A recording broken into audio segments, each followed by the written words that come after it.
What is going on, everybody? It is Alex coming back at you with another video, and today we are going to be doing a very special episode, a 7-round pre-combine 2022 NFL mock draft. So if you guys do love this, feel free to drop a like, comment, and subscribe because I make content like this almost every single day. Sometimes I might be a little bit crazy, go multiple times a day. So if you guys like content, I like to produce a good one for you. This took me a long time, so feel free to show some love for your boy, okay? Let's kick into this. Let's start off with the AFC North. We're starting off on a good note here. And did I dress up like this for this video? No, I had virtual interviews, but you know what? This is an honorable thing to do. It looks good, and I wanted to kick it off right.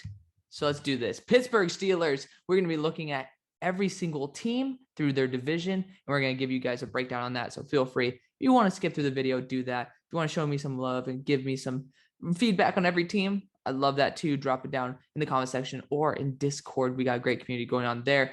Steelers, we got Kenny Pickett at pick 20. Again, this is kind of a blend of what I would do along with a realism one. I'd rather go Sam Howell at this pick, but I do think that the familiarity with Kenny Pickett, and you guys will see who was off the board at the time throughout this, Matt Corral and Malik Willis were both off the board. So getting Kenny Pickett as a signal caller for the team certainly is not going to be a bad thing. I think that the familiarity with the Pittsburgh fans is going to be a big plus. And it is a pick 20 quarterback. You're not exactly supposed to hit 100% of the time on a 20th overall pick. I don't think we're going to be killing the former Washington Redskins and Washington football team, now Washington Commanders, for busting on Dwayne Haskins. I think them taking a shot at pick, 16 or 17 was a brilliant idea, regardless of the outcome. Now, you should always hit on those top 10, top 15 picks. But once you're in this zone, it's okay to take a shot and fail. I think Kenny Pickett has a high floor, and it's somebody who could actually do some pretty good damage with this team, as long as he has an offensive line, which brings me to Sean Ryan here. Absolute baller at left tackle, but I think he profiles as a left guard in the NFL. But I do think that with time, with some seasoning, he could develop into that right tackle or left tackle spot, depending on what is the deal. Number 3, third round, we got Alex Wright, who's going to be that more interior pass rusher. Guy's absolutely phenomenal as an athlete. He just feels like a guy the Steelers would go after. And honestly, getting younger on that interior is never a bad thing. Being able to extend Cam Hayward's lifetime in the NFL would be a big plus as well. And round 4, speaking of a guy that the Steelers would probably draft, because we all know they love Michigan State guys, it's Jalen Nailor. This guy's been a baller as well. Big fan of his potential for this team. And honestly, it does feel like a Steelers pick. This guy was very clutch multiple times throughout the year and throughout his career. I really like Jalen Nailor. And then we got Marquand McCall. He's going to be a big dude who's going to be a nice depth piece along with Jahan Warren. The bottom line is the reason I didn't go cornerback earlier is because the cornerback class actually dies off really quickly. And in this mock, they really did die off. So I think that going offensive line was more paramount than reaching on a corner. Let's go to the next team, Baltimore Ravens, who had a ton of picks. We got David Ojabo and Jordan Davis to hit it off with a nice bang at the beginning. Jordan Davis definitely could be falling to the second round. Do not be surprised if it happens. He's a rare size, sure. But when you don't play 3 downs, I think a lot of teams will start to think that he has personality concerns. Tevin Jenkins fell last year to the second. I never thought that would be a concern. I never thought that could be a possibility, and he did. And I think he was a lot better of a prospect than Jordan Davis, who might not be better than the guy he was playing next to. Not Jalen Carter, because Jalen Carter's the best, but I'm talking about Devontae Wyatt. Then you got Darian Kennard over here as well. Really good guy to fit in a right tackle spot in a run-heavy offense. Alec Lindstrom, another guy who could fit in at guard or center. I love Cole Strange as well. I wanted to highlight him. At that value, he was easily the best player available. And again, getting cheaper and getting better in depth on the offensive line, never a bad thing. Alec Pierce feels like a Raven. Tell me he doesn't, you'd be lying. And then, of course, Mikael Wright. Hey, the guy is actually really good in man coverage as well. People are starting to sleep on him. I don't like that. You guys, we're going to start ignoring the 5th, 6th, and 7th. We can talk about that in Discord if you guys want to hit me up there. But let's look at the Cincinnati Bengals here. They go Trevor Penning to light up the offensive line along with Jamari Sawyer. So you got 2 really good pieces there that are both kind of developmental but Jamari Sawyer might be a better impact day one. And I wanted to make sure that we took a high ceiling pick and more of a higher floor pick. And I think both those guys would be a big addition to the team. Greg Dulcich adding in some weapons in that tight end room as well. Caleb Evans, another guy who's going to be very good depth in that corner core. 6'2", 200. You can't exactly teach that size. And then his speed is pretty comparable as well. I like that. DeMarco Jackson, I want to highlight him as well. I actually really like this draft for y'all. DeMarco Jackson was a steal in the 5th. He's going to be a Jacksonville State. I think he's not Jacksonville, Jackson State linebacker. Guy was a really good value at that pick, and getting linebacker help is never a bad thing. Christopher Allen as well. He's a Bama edge that you can get in the 6th round, adding some extra rotation there. Again, keeps your guys healthy, and in case of injury, keeps you competitive. Also, Sterling Weatherford, really good. Clint Radakovich, I just had to put him in there. He's a fun guy. He's going to be definitely a hit. This is one of my favorite drafts in the entire one. This is the Cleveland Browns going Treylon Burks in the 1st round. Of course, Garrett Wilson was gone. I love me some Garrett Wilson. I'll tell you that. Perrion Winfrey in the 2nd, absolute stud on the interior. You have 2 interior defensive linemen right now, Jordan Elliott as well as Tommy Togiai. Perrion Winfrey lit it up at the Senior Bowl. That guy has some special talent. If I ever actually release it to the public, see my exact scouting notes on Perrion Winfrey within the first line of scouting notes that I was writing. I said, this guy is special. This guy could be definitely special on this roster. Darian Beavers, linebacker edge, along with Sam Williams in the 4th. That was a steal. Because, again, you guys are probably going to be losing either 1 or 2 edge rushers that are starter quality, and Takk McKinley as well as Jadeveon Clowney. Sam Williams, I have a 2nd round grade on. I think the guy's phenomenal. Troy Anderson, you guys need to watch him. I swear to God, I probably misspelled that name too. And every single time I spell it a different way, I realized that I spelled it the wrong way. We'll see. Through a process of error, we will get to the right answer. Jesse Luketa as well. I think that his rawness is going to be perfect in the 4th round, because I don't know if he's actually going to be a starter, be a backup, or be a cut. And in the 4th round, it is so worth it because, again, he's Penn State. He actually is pretty big time, right? And I think that this is a perfect spot for him to start learning how to play edge or linebacker on a team when you're losing a guy named Anthony Walker. Would be a really good time to be able to put him in there and be able to have a very good linebacker group. Caleb Ellaby, you need to have some cheap backup quarterback talent, and this guy could actually start in the NFL potentially. I do like Caleb Ellaby a lot. Actually, my only podcast I had posted so far was my Caleb Ellaby scouting report, so feel free to check that out. And then we got some good depth pieces in the next rounds. Let's go to the NFC North. Starting with the Chicago Bears, pairing up Chris Olave with his old quarterback, Justin Fields. I'm a little bit lower on Chris Olave, and I think that it is possible for him to get here. The wide receivers are going to go in a certain amount of order, and honestly, one of them is going to be here for the Bears. I think that getting Chris Olave isn't exactly the most realistic thing, but in this mock, it did. It happened. Getting Kobe Bryant as well is a really good addition for a corner 2 down there in the 3rd round. Lassisha Smith is a good guy to plug in for the short term for James Daniels, Rasheed Walker, developmental. And then John Ridgeway, honestly, if he went before Lassisha and Rasheed, I would love that 100%. He did a very good job in the Senior Bowl, guy out of Arkansas. Green Bay Packers had a few more picks, starting off with the guy who I have top 10 and keeps falling.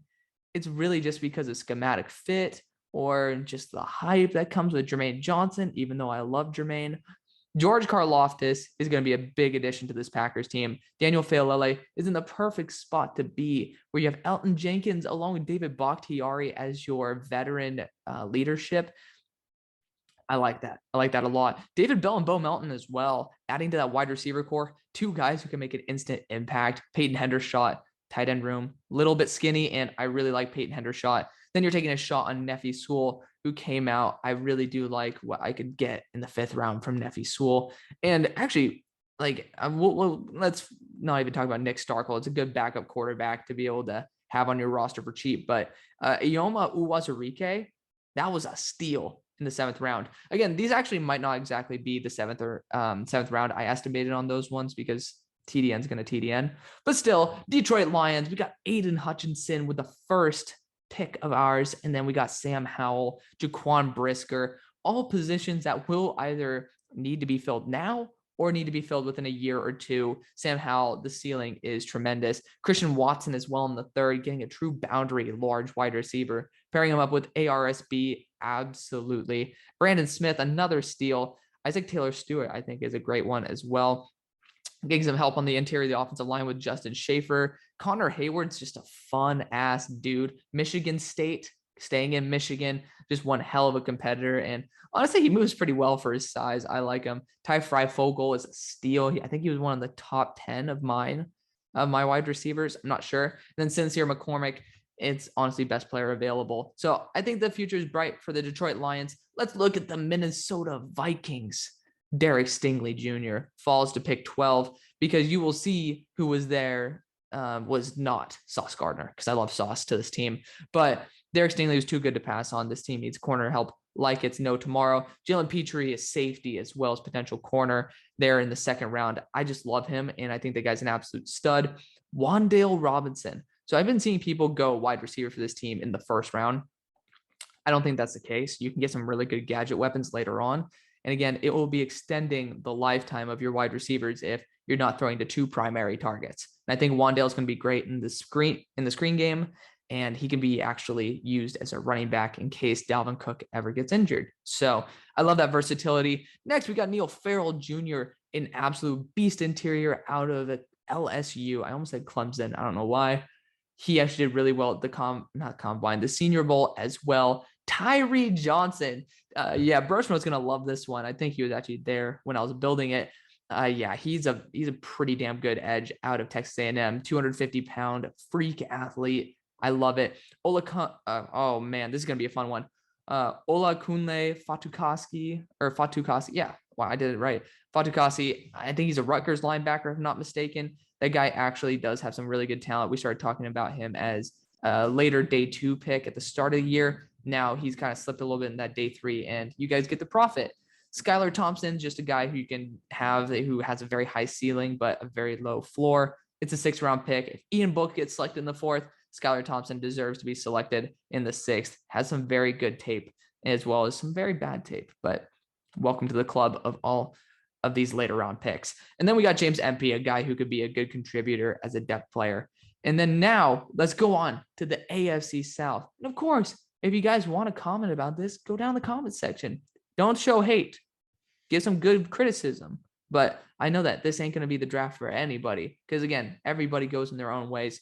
That is just the way it is. Let's talk about the Jacksonville Jaguars. By the way, I loved how the display worked. I loved how the gradient ended up playing out.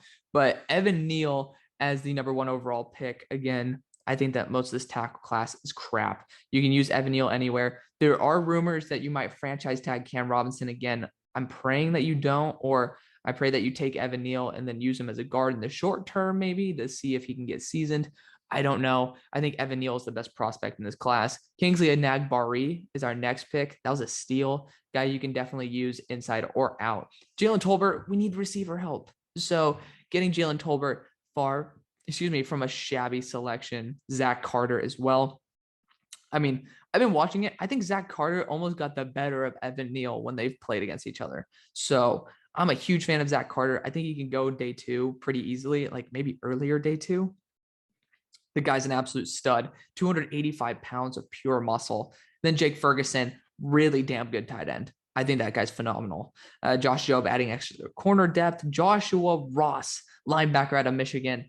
I think that guy is heavily underrated as well. Chris Paul, etc. You got some really good contributors in there. Even in the 7th round, you got 2 guys who can actually get some noticeable reps during the year. Big fan of how it turned out for the Jacksonville Jaguars. Let's go to the Indianapolis Colts, where they started off with a banger with Trent McDuffie, who in this scheme, I love. On his own, I don't. I actually reevaluated him today, and I just don't see what people love in this guy. I don't.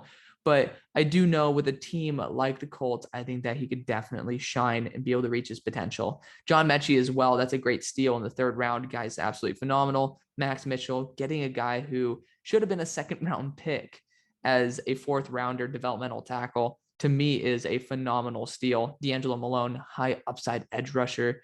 And then we got some fun guys down the board, ending it off with a guy who probably should have been taken even above DJ Matthews. So you want to flip them, go for it. Otito Ogbanya, out of UCLA, really good interior defensive lineman as well.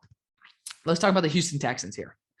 So we started off with Ike Ekwonu. Again, I told you guys, I think that offensive line is pretty paramount for this team. And I think that hitting on every single pick with a guy who could potentially be an all-star is kind of crucial for at least day one, day two. And that's exactly what, in my opinion, I did. So I first did Ike Ekwonu. Two scenarios. One, you trade away Laramie Tunsil. Well, now you have Ike Ekwonu sitting in his right position. Two, you don't trade Ike Ekwonu. So you can move Tytus Howard either through trade or back to guard, and then use Ike Ekwonu as a tackle. And he has an amazing mentor, or you can use him as a guard for the short term until he's ready to succeed at tackle. I think that pick is a 10 out of 10 pick. I don't know why people are trying to go elsewhere. And I know Sarah is going to be very proud to see that one, but she's probably going to hate DeMarvin Leal. I do not care. I think this guy's a blue chip edge rusher, but he falls to the second for this one reason, because he started molding his body to be interior defensive lineman. Is it his fault? Probably not. I hope to God he comes out and is 290 and wants to be an edge rusher, because that guy is a freak. I love DeMarvin Leal as an edge rusher. I think I would take him in the top 5, top 10. I would do it in a heartbeat. Like, that guy's differently built. Also, then you got Marcus Jones, one of my favorite corners in this class. Guy's just an absolute baller. Can play him inside or outside. He's 5'8", so it's going to be a little bit rough, but he's an amazing return man as well. Just the guy, he ended off SMU's game versus them. He was the one who upset SMU with a return touchdown at the end of the game. It killed me, but it's okay. Marcus Jones, at least it went to him rather than anybody else. Guy's a beast. And then we got Lewis Cine, by the way. I don't know how the hell he fell. I love him to death. I have a 2nd round grade on him, but Lewis Cine's a baller. So I think that getting him at pick 80 is phenomenal. Getting Brian Robinson as well, having a guy who can just impact day 1, day 2, day 3 is going to be great. Like, he can come in day 1 and be able to produce, and then the next day he'll be able to get a bigger role and a bigger role until you draft another running back. And I think that's a perfect guy to take in the 4th round, someone who's actually going to be really productive for your squad. And then you got the rest of that, including Jashawn Corbin, who I love, probably be better than Brian Robinson. Let's look at the Tennessee Titans here. We got Brian Asamoah in the 1st round, my number 2 graded linebacker in the class. Just a guy's absolutely amazing. I love him to death. Desmond Ridder as well, falling to pick 90. Probably won't happen, but again, things do happen in the draft, and it happened in this one. I think the guy's absolutely phenomenal talent, especially at pick 90. And for this scheme, I think he works really, really well. Jelani Woods is a stud tight end in the 4th round. Dontario Drummond. It's like, I think Dontario Drummond is the equivalent of what you did last year. And I'm bugging on the guy's name out of Louisville, but he's a much better version of what you got. And I was like, man, I didn't know why he was selected that time, but Dontario Drummond certainly deserves to be taken around round 4. That guy's actually really good, very solid route runner, good hands, and just a really good player overall. And then Isaiah Thomas, you need to take a chance on that guy, just because, again, he was misutilized there at Oklahoma and everybody started seeing it, because I literally said, dude, this guy's crap, because they weren't using him right. And that's what happens. You get to get a steal in round 5.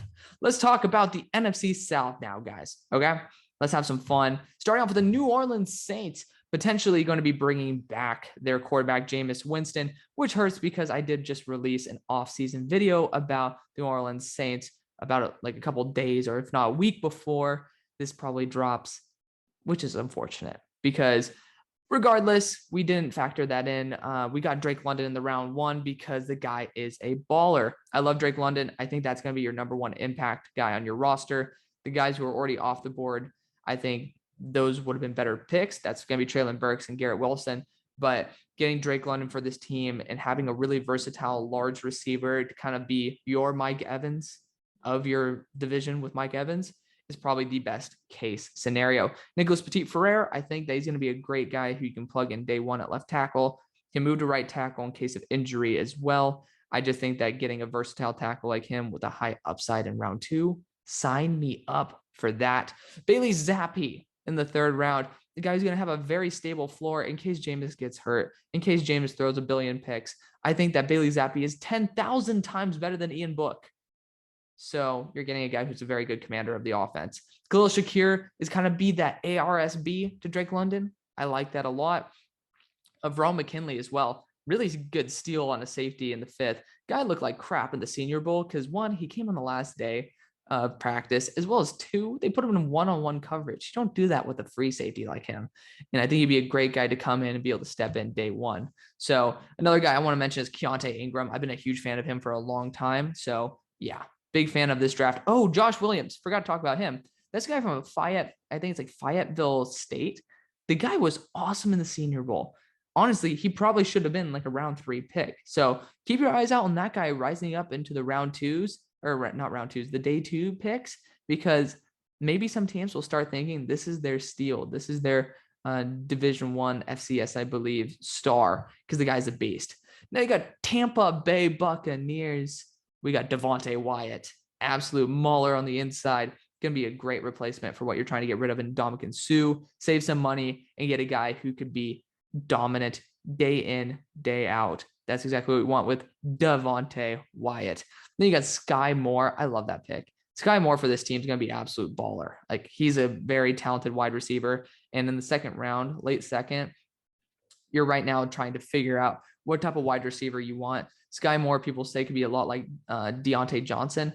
I'll be the judge of that when I do my deep dive on him, but the guy's pretty damn good. Isaiah Spiller, very high-end running back. He's my number 3 or number 2 running back in this class. And I mean, getting him in the 3rd round, that's a steal for a team that could definitely use some help there. Alontae Taylor as well, getting some help for the secondary. The rest are supporting cast. Falcons, let's get into it. So at pick 8, we got Sauce Gardner.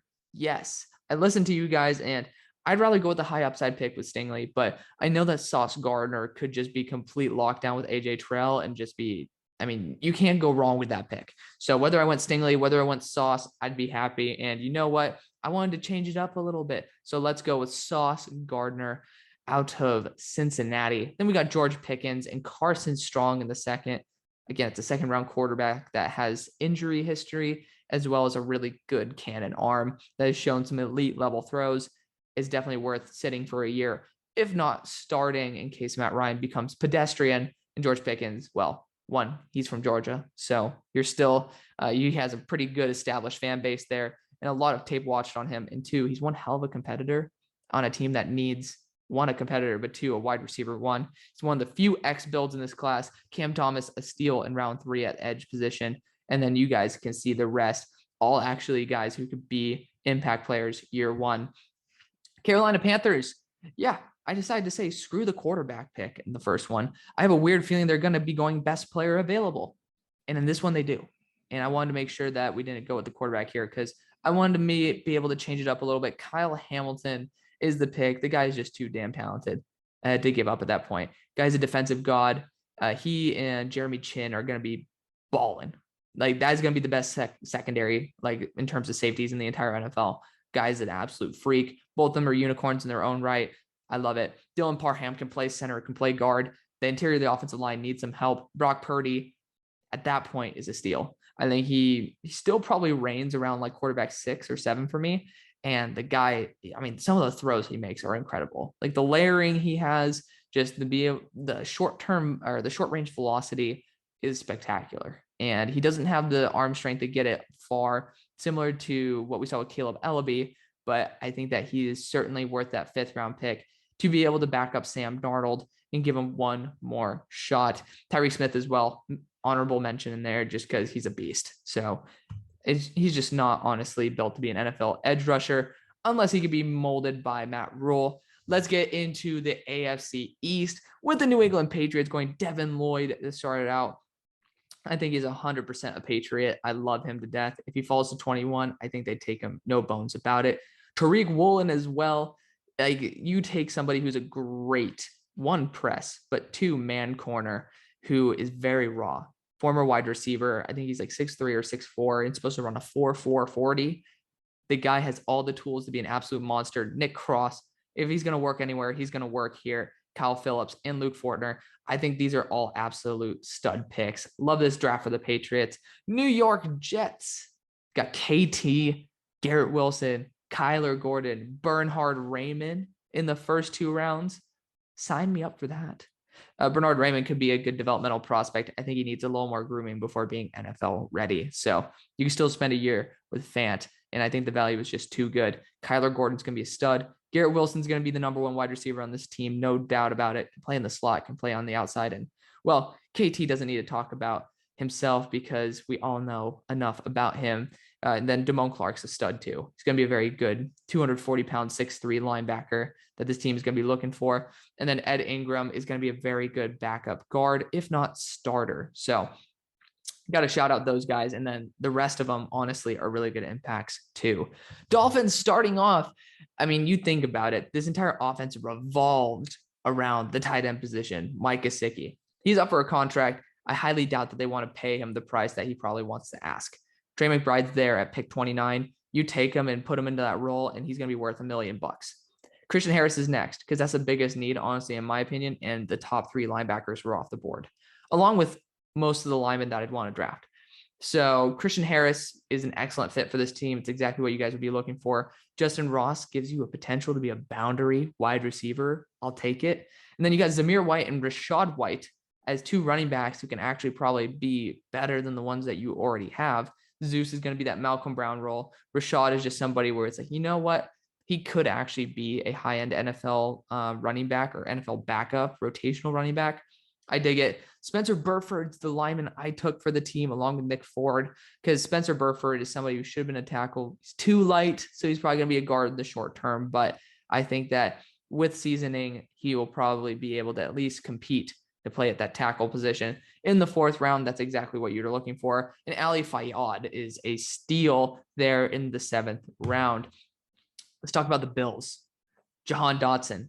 Absolute monster. By the way, the original image of this before I took out the background looks baller as all get go. So feel free to look it up because it's a baller wallpaper.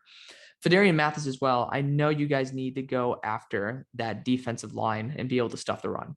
Nehemiah Pritchett. I know that corner 2 position also is a big one. So all 3 of those are going to be instant impact starters, arguably the number 1 or number 2 at their position.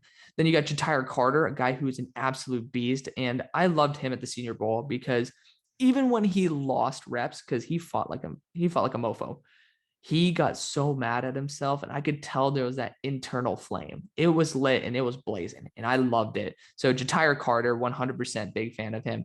Britton Brown, somebody's going to be a good power back on the goal line. It's a 5th round pick. Grant Calcaterra, and we already see how good Dawson Knox is. Grant Calcaterra is pretty much Dawson Knox 0.9. Like, it's just like a worse version of Dawson Knox in the 6th round. Sign me up. Demarion Williams, another Houston corner who could have been even better than Marcus Jones. So I dig that. And then we got Adam Anderson here. Yeah, I mean, he's coming out for the draft because Georgia wouldn't want him. This is a team where it's like, hey, we can blow a 7th round pick. We have a good enough defense, and this guy is a top 10 player in the class.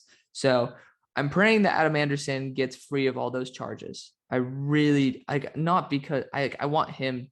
I want it to be fake. I don't want the people who have been hurt, and I don't want him to be as shitty of a person as if he's proven guilty, he is. So I hope that Adam Anderson, for his victim's sake as well as for his sake, is not found guilty at all. And I hope that it's just not real. So my prayers and thoughts up for everybody involved in that situation, but the Bills are the ones who benefit off of it. And Akil Glass, because Trubisky is probably on the move, and he's a very solid quarterback who did a very good job in college.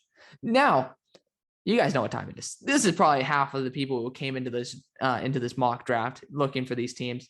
NFC East. Start off with Washington Commanders. Start off with Matt Corral, guy who benefited the most out of anybody at Mobile because he wasn't there. It was pretty much him and Malik Willis that were the big winners out of that week, because Matt, even though he gets injured from time to time, he is certainly the type of dude who will still fight through injury. He's a guy who comes back from injury all the time. I think that as long as you give him a good enough line, which this team definitely has the offensive line depth, as well as just the offensive line prowess, to be able to protect him a lot better than he was at Ole Miss. And then you have some really good weapons here as well. I really do like what this offense can do. And you've been running with Taylor Heineke so far. I think that Matt is just pretty much an upgraded version of Taylor Heineke. And that is a very good thing because Taylor has gotten you that close to winning so many times. Matt very well could be just a bit more than that little gap that you were looking for. Leo Chenal, I know the run linebacker or running situation is not great. So getting a true Mike in the middle with Leo Chenal, 6'2", 252 or 262. That is going to be a beast in the middle. Have him up with Jamin Davis. Yes, sir. Then you got Kirby Joseph here, one of my favorite safeties in this class. I love him to death. I think that guy would be phenomenal. And I know you guys need a true single high safety. This guy could definitely be it. Jeremy Ruckert, allowing him to have a chance on a team like this where you could potentially be losing out on most of your tight end talent.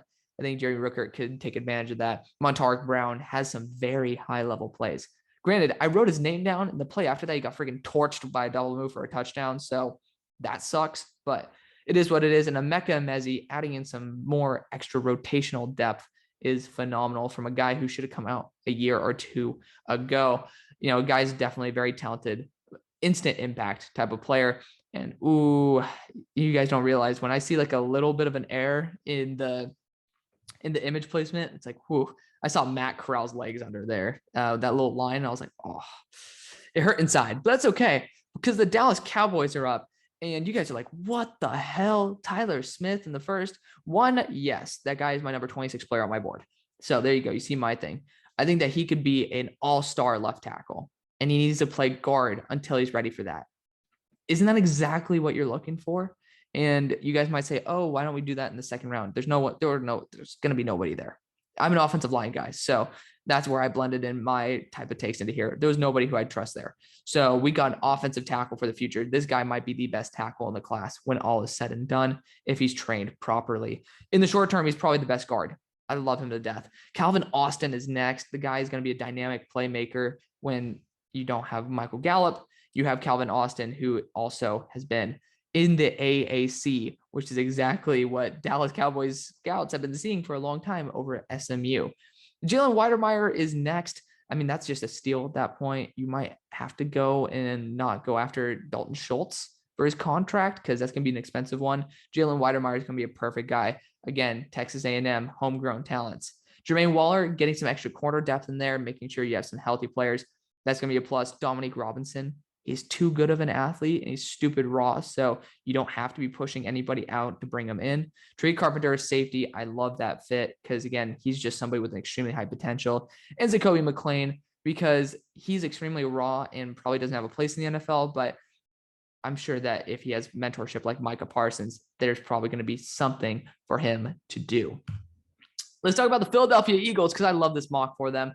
We got Jermaine Johnson, Tyler Linderbaum, and Andrew Booth as the first round picks. Tyler Linderbaum, obviously, he's a stud, and he should not have been there at 16, so I took him. Jermaine Johnson is a freak. We all know you need edge, and I love him to death. And Andrew Booth, hyper athlete corner. I think he'd be a phenomenal fit in this defense, especially when you have Darius Big Play Slay being his mentor. So big fan of that. Chad Muma as well. I knew you guys needed a linebacker, and he was going to be there at 51. I love it. Along with Kenneth Walker, one more year left on Miles Sanders' contract, and I'd much rather keep Kenneth Walker as well as Kenny Gainwell on the roster than just Miles Sanders and having to pay him a lot of money for that. Kill me if you guys want to, crucify me, do whatever you want, but personally, I thought the value was way damn too good. Jenny Tyndall as well, an excellent linebacker to bring in. He's going to be, I believe, a little bit lighter than Chad Muma, so he has a different role that he has to play. I think that would be a big get for this team because Jenny Tyndall has been he's been getting a following. So that's a great one. And tell me that Smoke Monday does not breathe Philadelphia Eagle. Like when you say that name, it just feels Philadelphia. The guy's a beast, also really good safety, and I think that that's a big need for the team. Excuse me, Matt Waletzko. One, I do like the way he looks in green, North Dakota lineman, and the guy is honestly going to be a really good swing tackle. Needs a lot of development, but he had some very high-end reps there in the Senior Bowl. Tyrese Robinson, a guy who played right tackle, but again, he should be moving to guard. Could be somebody where he sits behind Jack Driscoll and becomes the Jack Driscoll of the team. Christopher Hinton, adding some extra depth in there on the interior at somebody who's, I think, 380 pounds. So if you guys want someone to really clog that middle, you're getting your good value there. And Tyquan Thornton, this guy has been very good for Baylor. So get him in the 6th round. That's going to be an instant impact for a larger wide receiver. I think 6'2", 6'3", getting him into this roster. Now, let's talk about the New York Giants, who kind of screwed over most of his mock draft with Charles Cross and Nakobe Dean to start it out. So, yeah, there you go. The top 3 tackles were taken by 5. And then you got Nakobe Dean taken at 7. I think this team definitely could use someone of Nakobe Dean's talents and the way he will test, because he's a freak athlete.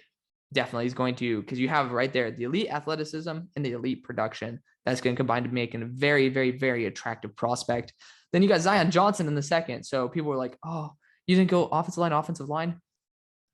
No, but we got Zion Johnson. So that's pretty damn great to play your center or guard needs in the long run. So I like it. Definitely a good fit. Drake Jackson, an absolute steal as well, helping out that edge rush. Isaiah Likely, I know that Evan Ingram might be on his way out, and Isaiah Likely would be a great option there. Kyron Williams as well, going to be an instant impact, is a really good blocker, if not a really good one cut back. I like it. Then you got some good guys in there, including Jack Cohn. I mean, I wanted to go quarterback so badly in round 3. I was like, I just don't think they do that. But with someone like Jack Cohn, who he's going to be a very high floor quarterback, and you could probably cut ties with freaking Mike Glennon, save some money, get a guy who actually has some really high level throws. And then DeAndre Square, I'm pretty sure that he's a linebacker out of Penn State. So getting another guy who could potentially be in that rotation for the long haul, definitely worth it. And let's talk about the NFC West. Starting off with our second round pick for the 49ers, got Martin Emerson. I know my Niners fans are going to love that. Josh Pascal is next. I think he play inside or out. So definitely someone you can have for the long haul there. Just too good to pass on at that point. Thought about Sam Williams, so could have been that pick. But if I'm not mistaken, Josh Pascal might honestly fit a little bit better. Hoping that Arden Key could return, but at the point of this video, not the case. Eric Ezukanma, a guy who can be a very big contributor to this roster. I do like him quite a bit. He's on some people's top 10 list. Am I in that boat? No. That's why he went into the 4th round. That's why you got potentially a steal there. Jerome Ford. If you're going to be losing Raheem Mostert, this is going to be a guy who could definitely be Raheem Mostert for you. Quinterio Cole. Forgot about this guy, to be honest with you, but I saw him in person here. It was at the ServPro First Responders Bowl over at SMU Stadium. So guys don't know I'm an SMU student. Got to go see that live, and this was the number 1 player who popped off to me. Love Quinterio Cole as a safety prospect. I think he'd be a great addition to the Niners. Cam Jurgens as well as an offensive lineman, just adding some depth. And Brad Hawkins in the 7th, sign me up. Definitely a really good safety out of Michigan. Seahawks are next. So we got 2 defensive positions taken immediately on the defensive line. Boye Mafe, I don't think I need to explain it. Hyper athlete who definitely feels like a Seahawk. And Logan Hall, another guy who's going to be a big impact from the inside. Then you got Cam Taylor-Britt. I think he could be a legitimate starter in the NFL. So getting that to be your corner 1/corner 2, not a bad building block. Donovan West can work as a center/guard prospect. Abina Eze taking a chance on the Nigerian native, going to be an offensive tackle. He's 6'8", and I like it. And then going with some extra interior defensive line depth for rotation in the 7th round. Not too shabby. Super Bowl winner, Los Angeles Rams, starting it off with a bang with going after Abraham Lucas, one of the best tackles in this class, especially for his draft position. So love that. Amazing value right there. Definitely going to need it too. So Abraham Lucas, certainly amazing. Micah McFadden, this linebacker core, not too bueno. So getting a guy who could be a legitimate impact like Micah, I like it. And then you got Zach Van Valkenburg, one of my dudes. I just think that he's going to be a very good day 1 impact. Not a very high ceiling, but on a roster like this, it can keep guys like Aaron Donald completely healthy if he's starting to deal with an injury, making sure he doesn't play 100% of the snaps and making sure that he gets nursed back to health properly. Would be nice to have someone like Van Valkenburg there. And then the rest are some guys who would be very good impacts over their careers, probably not day 1. Then we can talk about the Cardinals. We start off with Travon Walker, Big Bang. The guy can play inside or out. I love it. Breece Hall, the running back 1 had to go somewhere. And this team potentially is losing both of their running backs. And I think Breece Hall is my solidified number 1 running back, would be a big, big get for this team. I think that would be absolutely phenomenal. Cornerback, I know, is an issue. So we got Darion Kendrick, not exactly the biggest fan favorite, but I think that he brings a level of professionalism. that probably isn't the right word. He brings a lot of experience, and he brings a very high floor to the corner position to a team that probably needs it. So I think that'd be pretty damn phenomenal. Cade Mays in there as well. You know, getting that guy could be your guard tackle hybrid. in like a couple years time, or just a very solid backup. And then a couple more guys who would be there to be good fill-ins. Now, let's end this off with the AFC West, ending off with a bang. Kansas City Chiefs, Daxton Hill. We know the safety situation there. Myjai Sanders, we also know how bad the pass rush is. So solving both of those in 2 rounds is what we'd like to see. James Cook kind of bringing some juice to this running back core, because patching it up with a bunch of meh running backs, not going to be the answer. Romeo Doubs going to be a really good 6'2" option for you guys to add as your third wide receiver. Hitchens is gone. Jack Sanborn's going to be a perfect fit for that. Guy's an absolute stud. I love him to death. And then you got some extra dudes who could be legitimate playmakers if given enough opportunity. So we got to love that do not disturb just turned off right as the video is ending. But the Chargers go Kenyon Green here to start off the round, or start off their draft. I think that the offensive line is a big issue for the team in the long haul. I don't think Bulaga is going to be there forever. And I know you guys think that too. So Kenyon Green, I have him as my number 4 tackle in this class. And I think that he can play there long-term. Short-term, he can definitely play guard. I just love it. It's just really best player available. Then you get Roger McCreary in the second. Like, sign me up for that. Then you got Nick Bonito and Michael Clemens, guys who played 2 different roles, but both can be big impacts day one. I love Michael Clemens. Mike Rose is a really good steal at linebacker as well. I know that's a big issue. Matthew Butler, another big impact on the defensive line. So you're getting your guys who can impact day one for this team. Reggie Roberson, if you don't get Jameson Williams round 1, Reggie Roberson is an amazing option in day 3. Now, I'm not saying that because I go to SMU, but yeah, I know he's a really good competitor. He's been a very good athlete for the team. I think he'd be a very good complement to guys like Keenan Allen, and as well as, I'm forgetting the guy's name. Regardless, you guys know Josh Palmer is the name I was trying to think of. That'd be a very good wide receiver 3 for you. Cole Turner, I mean, it's a 7th round pick and you're taking a chance on someone who could be a really good impact. Pierre Strong, I love him to death. You know, he was, I think, South Dakota State.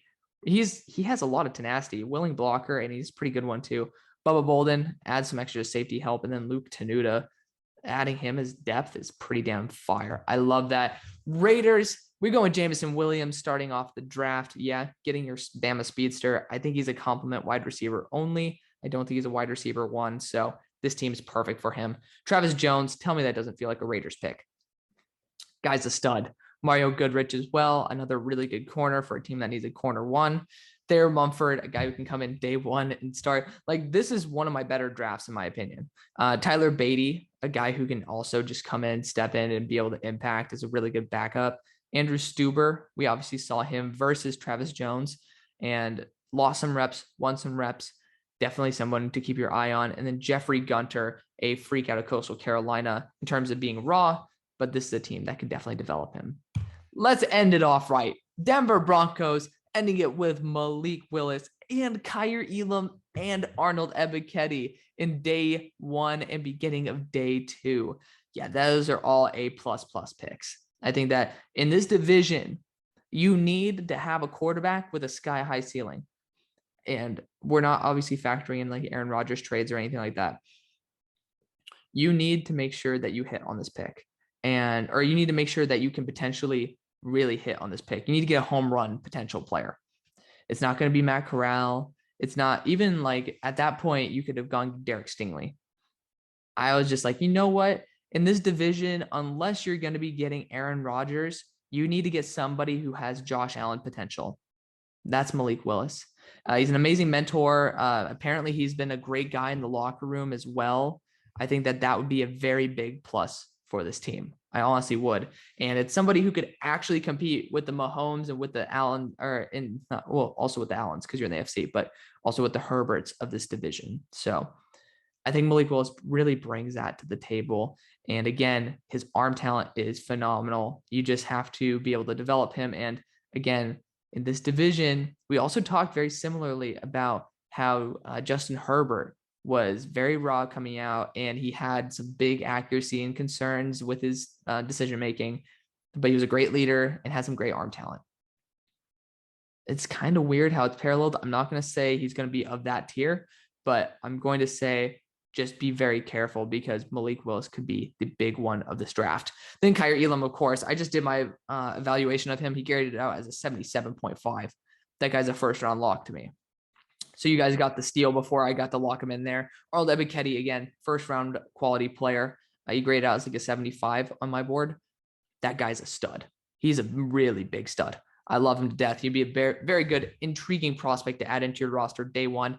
Quay Walker is next. Of course, you guys have 3 linebackers leaving, so getting someone of Quay Walker's talent, certainly worth it. Wanye Thomas could also play in that room along with JoJo Doman. So you're getting guys who can play in the box as well as even a slot corner, potentially losing on Bryce Callahan. And then you got some extra guys who can be impact players if they have time to develop. So that is going to be the video, guys. That took a long time. It took a long time for me to make, but also a long time to do this. So I really hope that you guys appreciated it because, I mean, I hope you guys enjoyed it more importantly, because I really did want to make you guys enjoy this. So thank you guys so much for watching. See you on the far side. Peace.